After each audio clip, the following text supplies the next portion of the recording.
माता काली है सुनो ने विपत्तिया हमार। माता काली है सुनो ने विपत्तिया हमार। गंगा निकट सा जल भरि लायब माता काली है। आही के पीढ़िया निपैब माता काली है। सुनो ने विपत्तिया हमार। मलिया दुकान सो फूल तोड़ी लायब माता काली है।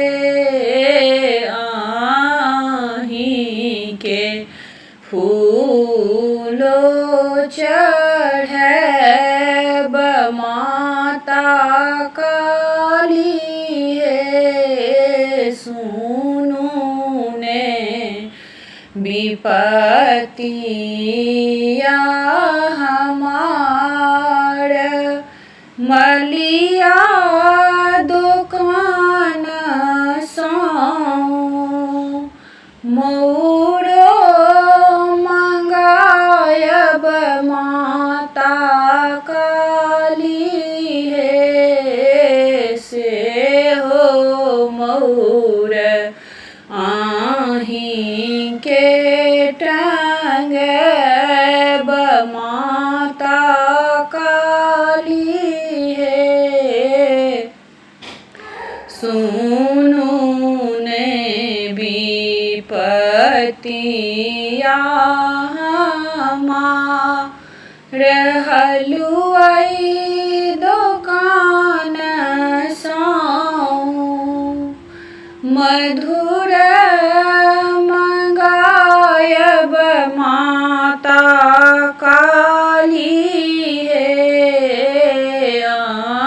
आही के भोग लगैब माता काली है। सुनो ने विपत्तिया हमार। कर जोड़िया है माता द्वारे पे ठाढ़ छी माता काली है। भरल रहे कुल परिवार माता काली है।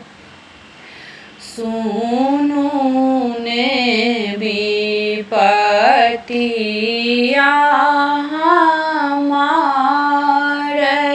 तब वचन सुनी काली बाहर भेली जय माँ काली है। कहे देलखिन भक्त के निहाल माता काली है।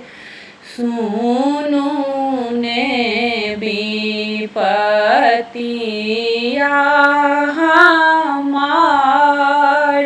माता काली है। सुनो ने विपत्तिया हमार।